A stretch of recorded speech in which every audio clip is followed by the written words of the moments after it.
Hey guys, this is Maya Acting 3, facial animation. So the way I usually tackle facial animation is very similar to the way we animate the body animation. Usually just do it pose to pose first, similarly to how we do the body animation, and then we refine it after with easing and offsetting some of the eyebrow movements. In this session we'll be taking a look at the dynamics of the face. We'll do some head turns and we'll add some blinks. And we'll practice using arcs for the head turn, which helps to convey a feeling of gravity and the head is heavy, which gives the animation more appeal and believability. Now we'll be using our ACP trainer character. There's a man and a woman version, so choose one to work with for this session. They're both rigged the same way. If you're ambitious, you can use the girl. She has a ponytail and you'd have to do the overlapping action on that. We've included some images that you can use for reference to create some facial expressions.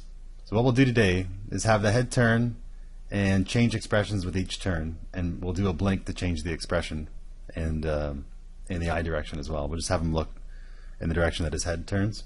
If you like, you can go ahead and replace any of these images with your own. You don't have to use the ones we've included. And you don't have to use this character either, as long as your technique is there and the character has brows, eyes, mouth, everything it needs for facial expressions. So this is basically what we're going to do in this exercise. Every 20 frames, the image changes. So every time the image changes, we're just going to have his head turn. He's going to look the other way and change expressions, and the expression should be what's demonstrated in the image here. This is how it plays out. Okay, so we're going to go for happy, and then we're going to do a head turn with a blink and look the other way and do surprised. And we'll just use this example. And then we'll do a head turn with a blink and then a change of eye direction, and we'll go to frightened and then angry. Okay, so before we begin, just do a quick run through of the rig for the head of our trainer. On your keyboard, you have 4 for wireframe, 5 for shader, and 6 for textures, and then 7 for lights. You want to keep this. You probably want to keep this on. You can keep it on 6. You have to keep it on 6 to see the image, and then in your perspective view, you can keep it on 5 or 6. Okay, so first we have the head control, and that just rotates any old way. And then there's a neck control that rotate that anyway as well. And then there's a base for the neck. Just rotates the entire, everything from the neck up. The rest of the character is just hidden for this exercise. This control here controls the eye direction. We select the outer curve, and you can move the eyes in any direction. And then we have 2 rings on the inside of this, which controls each eye individually. This thing here is just the light for his mouth. You can just ignore that, or you can go to show and turn lights off. So we don't really need that there. This M on his chin is for his mouth. If you go to the rotate tool, you can open his mouth, and it actually rotates in any direction. It also translates, so if you want to translate it, you can. I wouldn't do that too much though, but it's good for jutting out the mouth. Also, when you select this M control, if you look on over to your channel box, there's a variety of mouth controls for lip sync, so we'll just skip over that for now. He has a smile. With any of these mouth controls, you can still open and close the mouth. You can also combine them. So say I have a smile, and then we can go down to our cringe. And then there's a right smile, a left smile, a right and left frown. And then there's cringe. There's one called small mouth. There's one called lips in. And then you can just close the mouth up. I have it rotated open right now. Feel free to add more blend shapes if you like to, if you know how to do that, if you know a little bit about rigging. Also too, if we have something like this, say we have this cringe, we don't want to see that much of the bottom gums. There's a couple extra controls down at the bottom called mouth swirls. Swirl translate X. I have swirl translate Y and translate Z. And then swirl rotate Z, and then we have some scales as well. So the translate X just brings the mouth back and forth like that. The swirl translate Y translates it in Y. Translate Z brings it in and out. You don't want to use that too often. The rotate Z comes in handy. So say for example you want to translate it and then give it a bit of rotation. You can combine these and then bring it up a little. We'll turn the cringe off. So you can do stuff like this just by combining these. The right smile. So you can get different expressions out of his mouth that way. Alright, so that's the mouth control. And then the face control up here more or less controls his eyes and eyebrows. So right at the top we have upper lid controls, upper and lower. The first two are upper, and that's mostly just to make them blink. You have lower lid controls, upper left and right rotate, just to get sad or more angry look. And then the lower lids rotate too. Don't use that too often. Eyebrows. So we have eyebrows up and down. That I found was used a lot. And then we have right brow expressions and left brow expressions. So these are basically just all these controls here for the right and left brow. They're just individual little controls just to tweak what you're doing with this. So say you have this going on, one up and one down more. You can use, for example, we're calling this the inner eyebrow. This is the inner, the mid, and then the outer. We have translate Y's. There's translate Z's just to fix if the eyebrow comes off the face, and rotates, which come in really handy. So just to get a little extra expression out of them. So it takes a little time to mess around with these and get used to them. But there's inner, translate Y, translate Z. Translate Z is just more of a fixer, and then the rotation.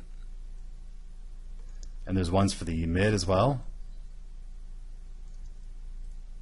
What controls the middle of the eyebrow? It's the middle rotation. The outer is the outside of the eyebrow.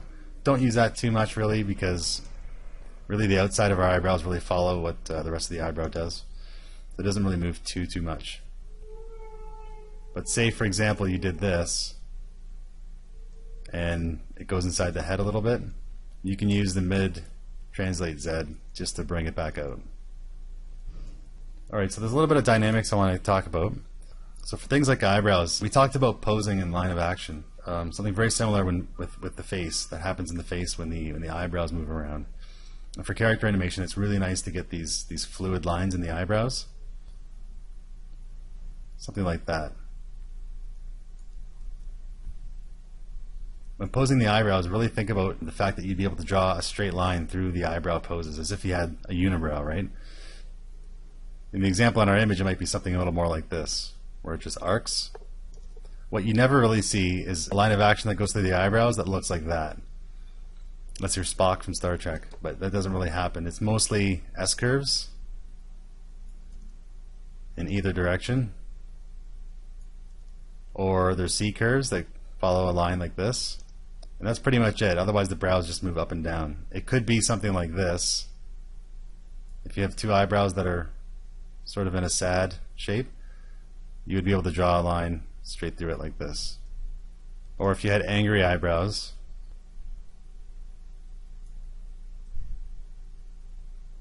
then you could draw a line through it that follows something like that. So let's go through and start doing the head turns first, and then we'll add the facial expressions in. Okay, so the expression changes every 20 frames. So let's go to frame 1. We won't turn his head too much because we want to see the facial expression. We'll just go from 3/4 to 3/4, something like that. So let's just start with the 3/4 left, and we'll just move his head here and set a key on frame 1. We'll have the head turn in maybe 6 frames. The reference images change every 20 frames. So let's go to frame 17. We'll set a key, and then we'll go to frame 23. So let's just turn the head. So let's just set a key here. So we should have this on frame 17 and on frame 23. So he just turns his head.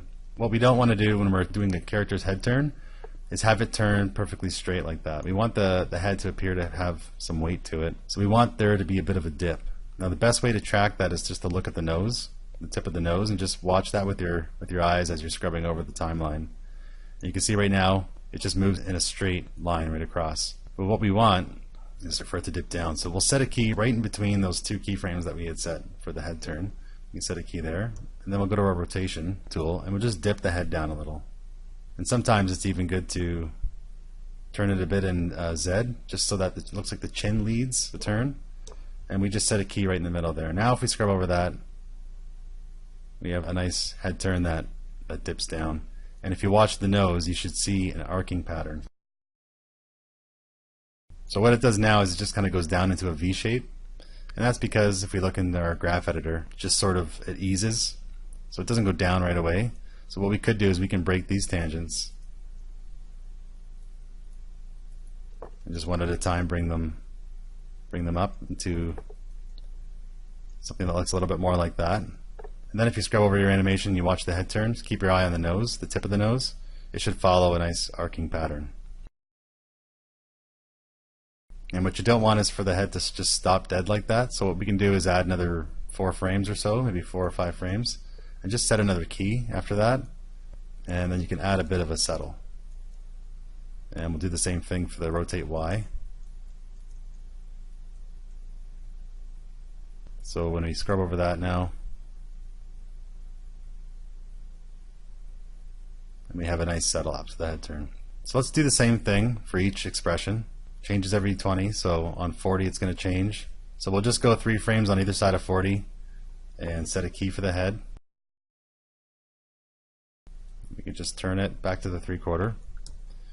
You just go ahead and key that, and then we'll go to 40 and we'll dip them down a little bit, and let's lead with the chin. Just get the chin pointing in the direction that it's going to turn. So we have that happening, and we'll just do the same thing. We'll just break the tangents here, create a little bump in the rotate X channel, and we'll just go 4 or 5 frames down the timeline and add a little ease for the rotate X and the rotate Y. You can take some time and smooth this out a little bit better, or maybe the dip is a little too much. You can just go through and refine that. So we're going to have 1, 2, and then we're going to have 3 head turns. Okay, so for this head turn, really what we could do is just copy the first one. The last image changes at frame 60, so we'll go to frame 57, and what we could do is just copy this head position on frame 48, middle mouse button, drag over to frame 57, release the middle mouse button and press S, and that just copies the previous key. Because it turns from screen left to screen right, we can just grab all these keys, the 3 last keys of the last head turn.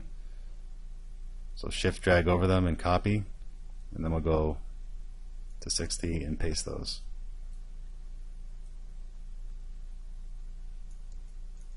And it didn't have the broken tangent, so we'll just fix that. I'm just taking a look at it, and that's fine. You may decide that it dips a little too much.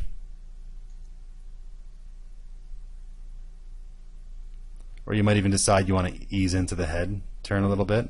So if that's the case, you can just add 3 frames on either side of the head turn and just ease into it a little. You can do that easing with the rotate Y and the rotate Z, rotate X and the rotate Y, sorry.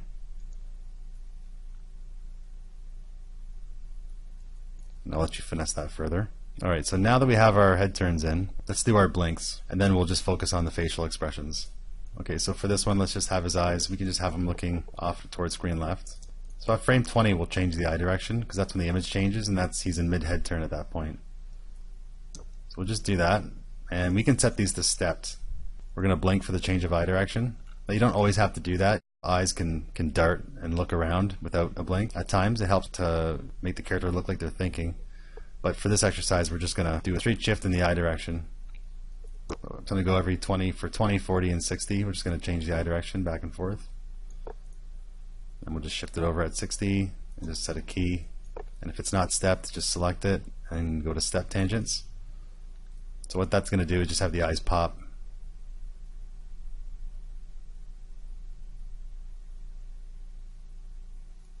So again, we'll have the eyes closed at the part where the eyes actually move. So let's select the face control, and let's just go to the upper lids. We'll just key the whole thing. So just hit S on your keyboard. And usually eye blinks, I usually do them 1 frame to close, 1 frame hold, and then 2 frames to open. Alright, so I just went and set those keys right off the bat, and then in the graph editor, this is the way I'm going to do it, is just select the upper lid channels in the graph editor here.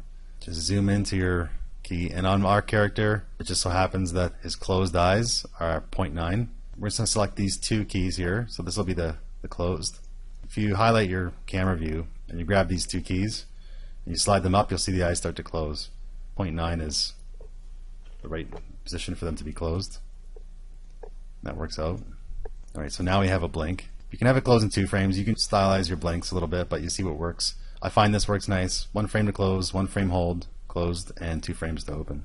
Alright, so what we're going to do is just go to every 20 frames and just what we can do is drag over the entire blink, and then we can just Control C on our keyboard, Control V. And actually I want that closed eyes to be right at frame 40. So we'll just shift that back a bit. So now if we drag over our animation, we see we have a blink and change of eye direction. Again, select my keys for the last blink and Control C, Control V. So it should look something like that. Alright, so now let's work on our facial expressions. Alright, so first you can start with the eyes or you can start with the mouth. Usually in production, lip sync is done first, and then the body animation, and then the facial animation is usually last. So I'm just going to do the mouth first because I'm used to working in that order. So we can see his mouth is open really wide. So because this is animation, we're going to exaggerate. We won't go exactly with the reference. We'll use it as inspiration, and we'll just get it as happy as possible. And you can combine these two. If you're not getting what you like from the smile alone, you can go like to whatever value you want with the smile, and then you can use the right and left smiles if you want to go the extra mile. Or if you want to get the corners of the mouth down, you can use the frowns. Then you can just crank up the smile a little bit if you want. And if the mouth feels too wide, under the mouth swirls, the scale X will actually, you have to watch though because the face will poke through the gums if you're not too careful. So if you just want to lower it a little bit, you can also fix that by using the Translate Z here. You just bring it out a little bit, just fixes it. Alright, so I'll just keep it something like that. Alright, so now that we have that, hit S on our keyboard and we'll just key all the channels. Alright, so I'll work on the face. So his eyes are open pretty wide, so I'll just select these 2 upper lid channels and we can virtual slide those open. And then we'll use our eyebrows, our up and down controls. Now this would be fine, but just for a little bit of interest, I always like to sort of offset the eyebrows a little bit. I'm going to bring one eyebrow up a little higher, and then that'd be the left eyebrow. So then I'll grab the left lid and just drag that open a little bit too. Just a tiny bit. I just feel like it adds more interest to the facial expression.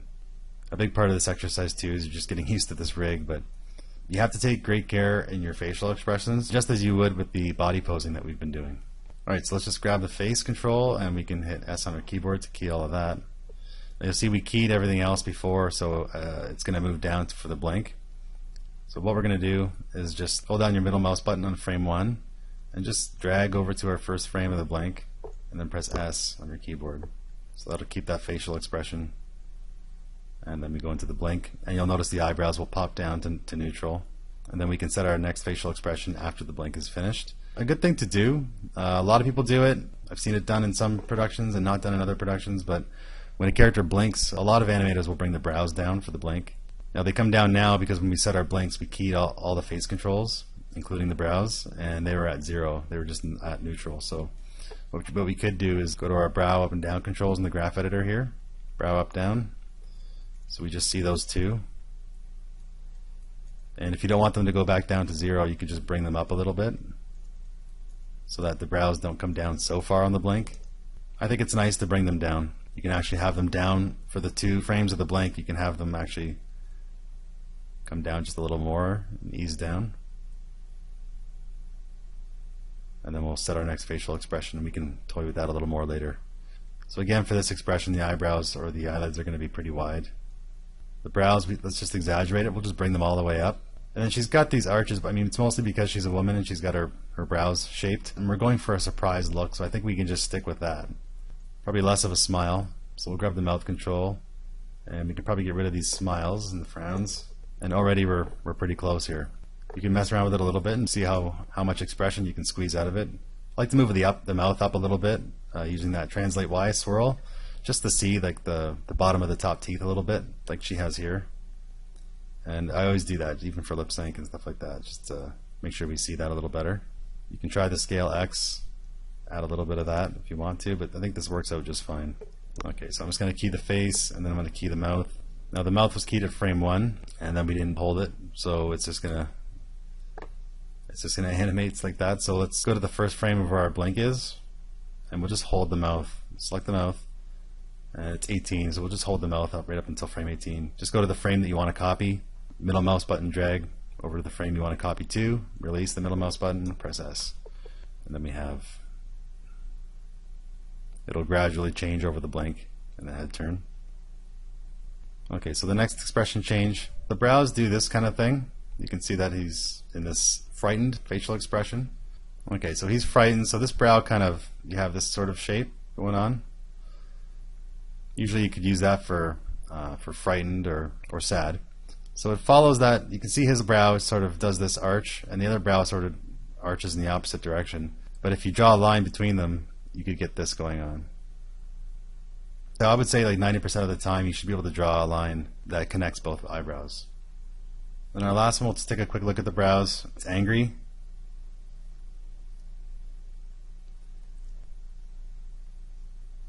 You can actually see the line right on this guy's face because he's got a big fold there at the top of his nose.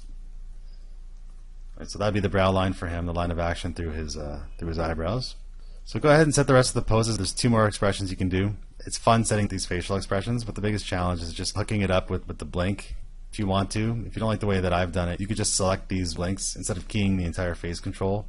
You could just select these and hit key selected if you want to do the blinks separately. So we want to hold it until we blink and then have it change expressions over the blink.